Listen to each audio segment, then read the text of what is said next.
Hey everyone, so welcome to Q&A number 2. In our first Q&A, we had quite a bit of responses. The interaction was really good. I've got quite a few new questions I got to answer. So thank you very much for sending them in. Hope you really enjoy the videos that we put out in August. We had the halibut video, the salmon fishing video in Peter Harbor. So that was pretty awesome. So we had a pretty good fishing month, and coming up in September, like I said in the last video, we got the Fraser River pink salmon fishery coming up, and that's going to be very, very exciting, followed by the Lower Fraser River tributary salmon fishing for coho, chum, chinook, and also pink salmon. So that's going to be really exciting. So September, we're going to have lots of videos coming up again. I won't tell you what exactly we're going to be filming, but so stay tuned. You got to check out the YouTube channel for upcoming videos. Hopefully, we'll be putting out videos every week. As usual. So let's get to it. I really enjoyed this video and urge you to make another Q&A. Well, that's what we're doing today. And this time, letting people know how they can best support you to keep on doing such a fantastic job. Well, thank you very much. Send money. Well, don't send any money. We don't need you to do that because we got sponsors to do that for us. How you guys can support what we do is just by keep watching the videos and also providing feedbacks. So if you have any questions, as usual, just post them up. I'm always answering them. If you want to see some new videos, if you have new ideas, you can post those up as well. Just keep in mind that we're based in British Columbia, Canada. So if you ask me to do catfish videos or any other videos, any other fisheries that are outside this area, it's pretty hard for us to do unless we travel to the area, and we really don't have the money and time to do that right now. Maybe in 10 years from now we'll do that. But if you want to see some different salmon fishing techniques, any freshwater trout fishing tips and things like that, post them up. I'm always happy to make new videos based on your ideas. Just like what we did last month for the drop shot video tutorial, because someone mentioned that I've never done any soft plastic fishing for trout, and that's exactly what we did. So yeah, so just keep watching and keep providing feedbacks. I'm always looking forward to see them. So the next question, what's a good beginner setup for the first time fisherman? Something that's fairly versatile and can be used to fish most fishing spots here in the Lower Mainland in British Columbia. That's probably the most asked questions that I get on our website, in our videos, and our Facebook page. Well, there's a couple of things. There isn't one fishing setup that you can use for everything because fish come in different sizes, and so trout will fight very differently to a salmon, to a sturgeon. So you wouldn't be able to use the same rod and reel setup for every single species. But you can, if you're just starting out and you can only afford one setup, I would say you want to go for trout and from even some small salmon and things like that. I would go with a spinning setup. Well, a spinning setup is probably the easiest one to use compared to a bait casting setup and a fly fishing setup. So a spinning rod, I love spin casting, by the way. I mean, a lot of people think that's more of an elementary method, and you progress to fly fishing eventually. But I love all kinds of fishing, and spin casting I keep going back to. I love casting, retrieving spoons and spinners, and feeling that tug at the end of the line. So, anyways, this is probably my favorite, my go-to spin casting setup. Is a Shimano Claris spinning rod. That's 9 feet long and is rated 6 to 10 pounds. So this would be good for, mostly for salmon. So the upcoming pink salmon fishing, it'll be very good for it. For coho salmon, you saw it in the videos last year. We did some on the Chilliwack River, and this is an excellent rod for that. You can also fish for trout with this rod. It's a little stiffer than I would like it, but it's doable. If you want one fishing rod that you can target trout and coho salmon, pink salmon, and bull trout, and even bass and things like that. So this would be the rod to go with. Rated 6 to 10 pound test. The bottom half of the rod is fairly stiff. It's fairly fast, so it allows you to cast pretty fast and can hold on to pretty big fish.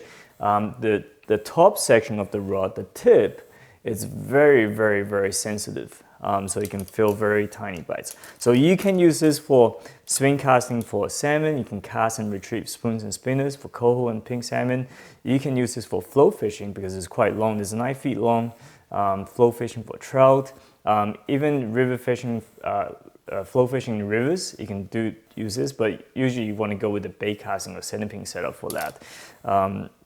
And you can use this in the Fraser River, in the tidal Fraser River for bottom fishing in roe, for bull trout, for coho as well. So it's fairly versatile. So this rod here retails around, I guess, $100, $120, I would think. I can't remember exactly. For the fishing reel, if you want to go with this, so Shimano makes very, very good spinning reels. So this is a Sahara 2500 FE. So the size of the reel based on numbers. So 1000 is 1000 is the smallest one. 2500 is the next one up, and then so on. So the 1000 series, I like to use those for trout. 2500 is a really good size for pink salmon and coho salmon, and you can also use this for trout as well. It's not too big for trout yet. So together, with the rod and the reel like that, it's a very, very, it's a nice balanced setup. It's a nice setup. So Sahara goes for around, I think it's around $90, $100. Don't quote me on that. So you have to check that price yourselves. If you want to get something better, a Shimano Sustain. It's a really, really nice reel, but it also costs more than twice as much. So very, very smooth. I use this for my coho fishing, my pink salmon fishing as well, and it lasts for a long time. So the other thing to keep in mind is you get what you pay for. So if you buy a fishing reel, that's cost $250, $300 as opposed to $100. This one's gonna last quite a bit longer. But this one is also pretty good if you take care of it every time and you clean it and lubricate it and everything. It can also last a bit longer. This is a really impressive reel, by the way. I use this quite a bit as well. So yeah, so definitely something to consider if you're just looking for one setup. What method of fishing do you enjoy the most? Well, we kind of went over in that last question. So spin casting and retrieving spoons and spinners. I started doing that since I was probably 15-year-old and have really enjoyed it in the last 25 years or so. Just the fact that you can you cast out, you retrieve, and when you retrieve and the fish is taking the lure and you feel that really hard take, and that's pretty fun. The other method I really like is flow fishing. Flow fishing for trout in lakes, flow fishing for salmon in rivers. That's also another one of my favorite fishing methods. It's very seasonal, so if springtime comes around, I'll be like, oh, I really love flow fishing for trout right now, or fly fishing with an indicator right now. Come around September, October, I really want to cast and retrieve spoons and spinners for salmon. So every different time of the month, different time of the year, I have different preferences. So there's always something to do in British Columbia when it comes to fishing methods. Okay, so what are some productive rivers for pink salmon fishing in British Columbia at this time of year, meaning September? So please use this in your next Q&A video. In British Columbia is pretty big. So there's pink salmon runs in most rivers. If you go to Vancouver Island, you have pink salmon runs during both odd and even years, depending on which river you go to. That's usually happening around late July, early August. And in the Lower Mainland, you have the Squamish River Run, which happens again in late July throughout August. The Fraser River Run is the really big one that happens once every odd year. It's coming up every September. So September 2015 this year, we're gonna get a very big run. It's gonna be in the millions, probably like 10, 15 million fish. And every single day in September, you're gonna be seeing massive schools of pink salmon moving into the river with the incoming tide. Once they get into the river, into the Fraser, they go into many different tributaries. So the Chilliwack River gets a pretty big run. the Harrison River gets a pretty big run as well. So they're all pretty productive rivers. It just depends on what time of year to go to. September is usually the month to go to.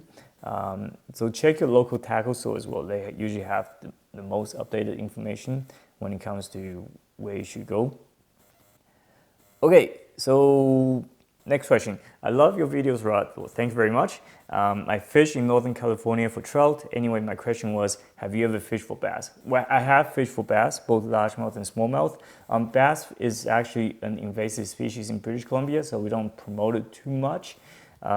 It's invasive, when it comes to invasive species, a lot of people tend to think, well, if you don't like it, you must hate bass. But I really love bass fishing. I just don't think they really belong in this province. There are some pretty productive bass fishing spots in British Columbia. I've done some smallmouth bass fishing on at Samuri Lake, Salt Spring Island. That's one lake I've tried. That's pretty good, and they get to around 2 pounds, 2.5 pounds. It's pretty good size for fly fishing. In the Okanagan, that's pretty good too. I like to do more of that. But generally, I don't do a whole lot of bass fishing now, just because there's so much trout and salmon fishing opportunities around throughout the year. I never get around to it. So yeah, but I love to do bass fishing. Love to travel to other parts of North America eventually and do some bass fishing, do some of the fabulous bass fishing they have down in California. So maybe I'll come down and try it out one day.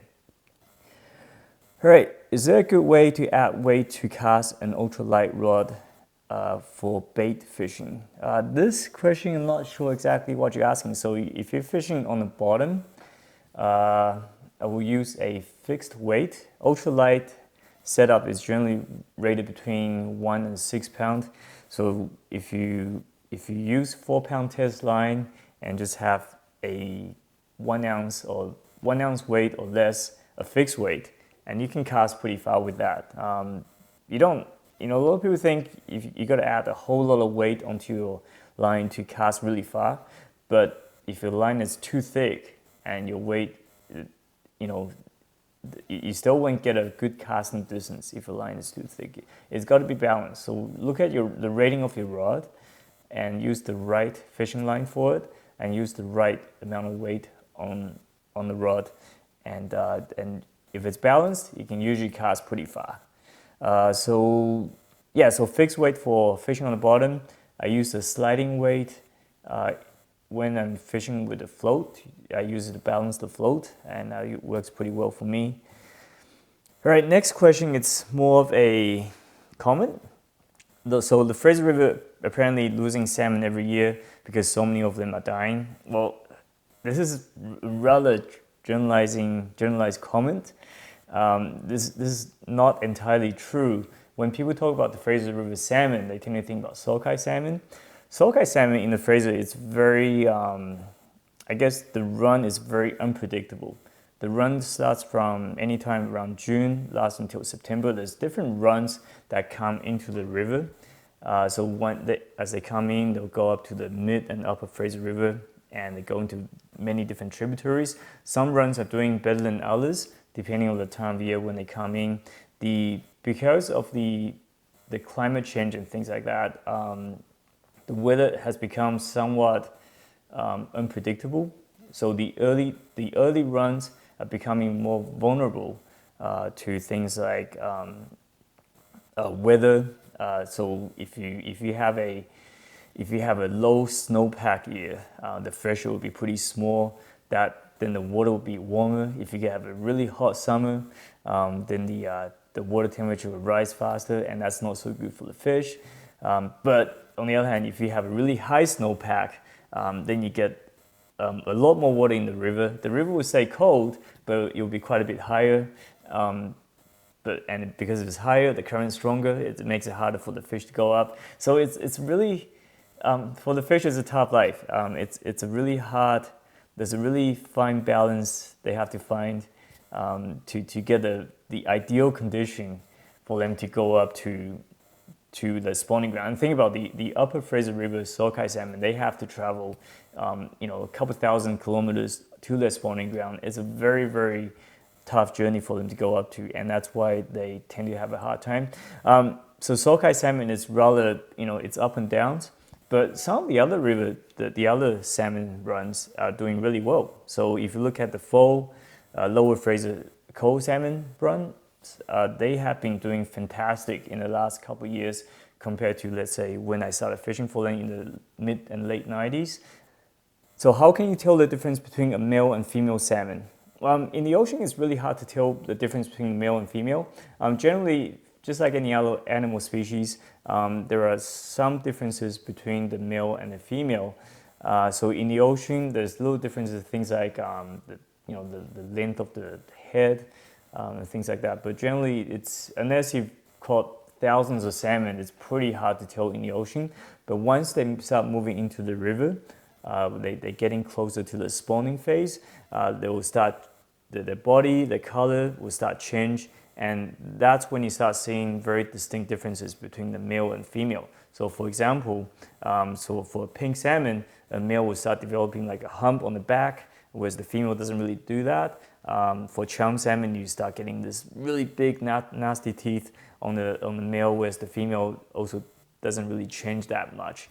The reason you see most of the change happening in the male is because males have to compete for the females. So that's what you call sexual dimorphism, meaning that the different changes, the different changes between the male and the females. That's when you see in spawning, and you see that in many different other species as well. So in birds, the males tend to be more colorful, whereas the female tend to be not as colorful, because the males are always competing.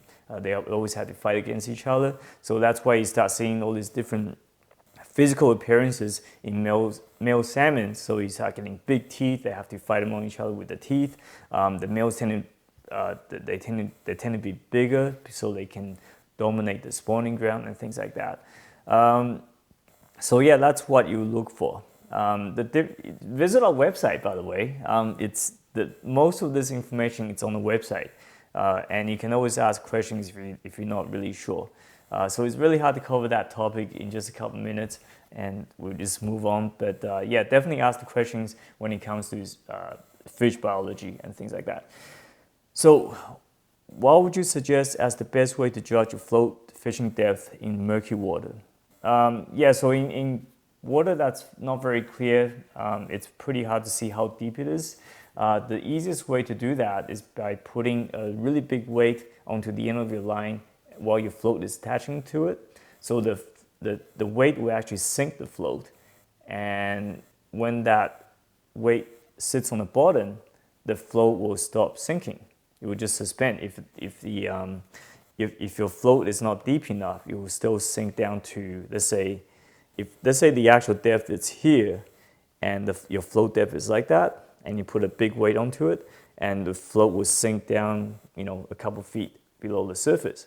If you extend that float depth, and if your float depth is the same as the water depth, and you put a weight on it, even though if the weight sits on the bottom, the float is still going to be sitting on the tops, and so that's not going to be, pulled under the water. So you can kind of adjust that float. You can adjust the float depth, and just with that weight on the bottom, and just kind of keep until you get to, until you figure out how deep you should be fishing. I hope that kind of clears it up. It's a little, probably not explaining very well, but that's how I usually do it for indicator fishing, for in lakes, flow fishing in lakes, or for carp fishing. What's the optimal depth?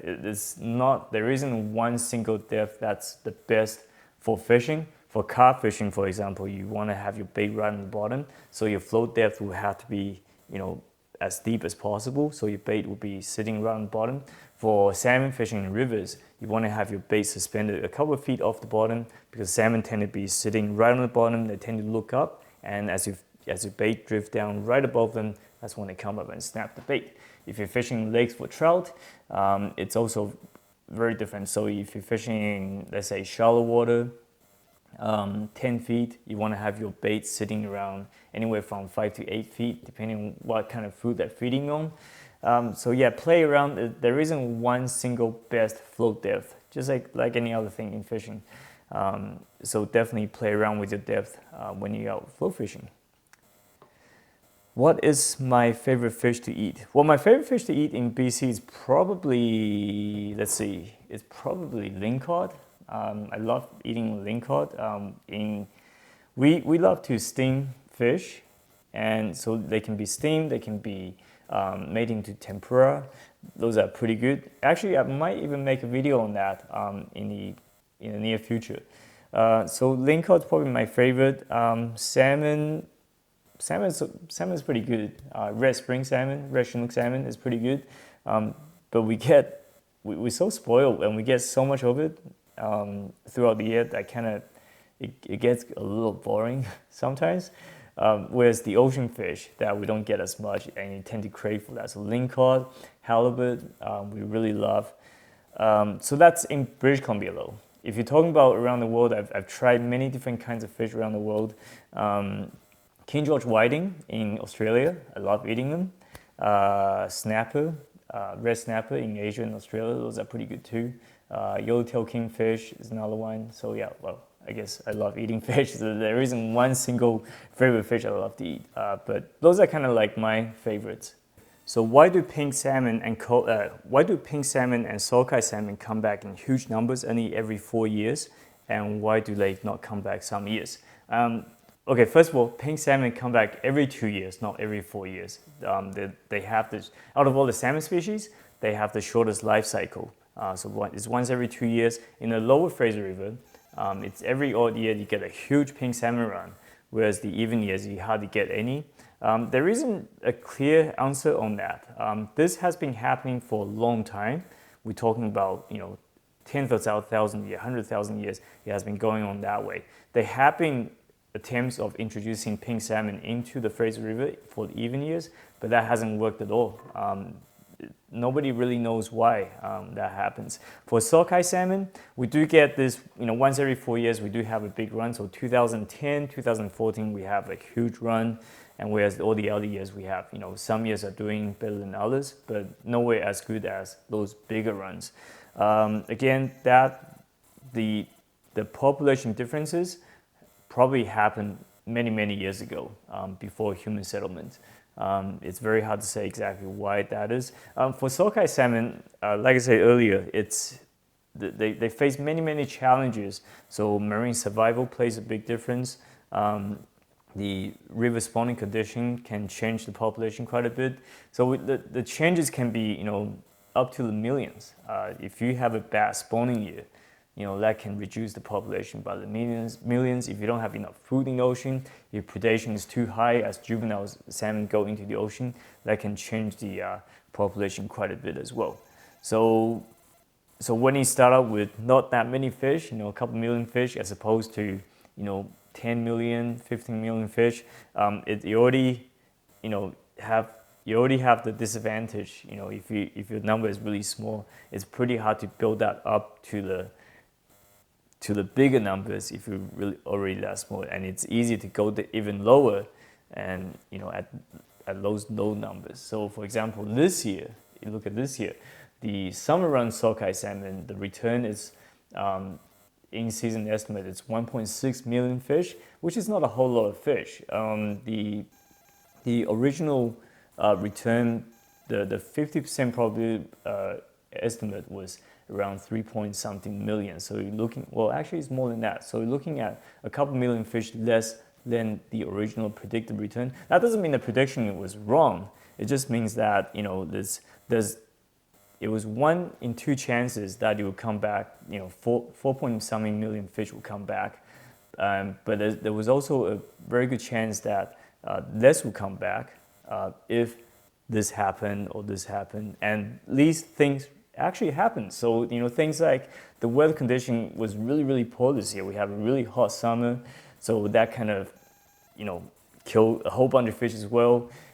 We have a very low river level, which means the water temperature is quite a bit higher, and that probably killed off a whole bunch of fish as well as they go upstream. Marine survival is lower as well because the ocean condition. Things like there's probably more predators out there, there's probably more competitors out in the ocean during the last year of feeding and things like that. So that probably played a role as well. It's really hard to say exactly what why the number was so much lower this year than previous years until after all the count is finalized and things like that. What goes on in the ocean, it's a very, very hard thing to predict. There's so much research going on out there, and they're always finding out new things. It's not estimating salmon runs, especially sockeye salmon runs. It's a very, very tough job, and it actually takes someone who's very knowledgeable to do that. And it's easy for us to say, you got the prediction wrong again this year, and that's really not the case. It's a pretty tough job to do, like I said. But anyways, I'm kind of going off on a different topic here. But yeah, so that kind of those are kind of some of the factors that determines the differences when it comes to the difference in run size and things like that. So last question.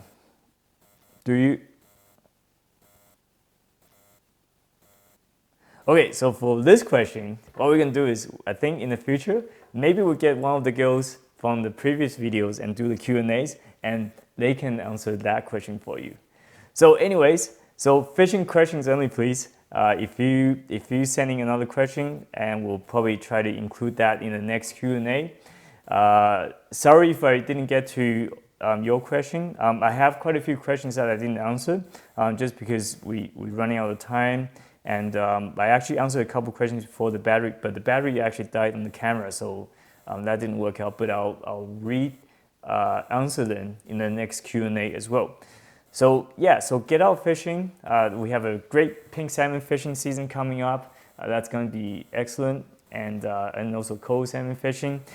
Feel free to leave any other questions in this video, and I'll include those in the next Q&A. And we have some very exciting upcoming videos in September. So stay tuned, subscribe to the YouTube channel, and visit the website and Facebook page for any fishing updates, fishing report updates, news updates, regulation updates, river condition updates. Those you can always find on the website. And also there's a huge article section on the website as well, where you can find out. If you're just starting out salmon fishing, go to the website, read the articles, and then if you have questions, put them down here, then I'll answer them. So until next time, good luck fishing.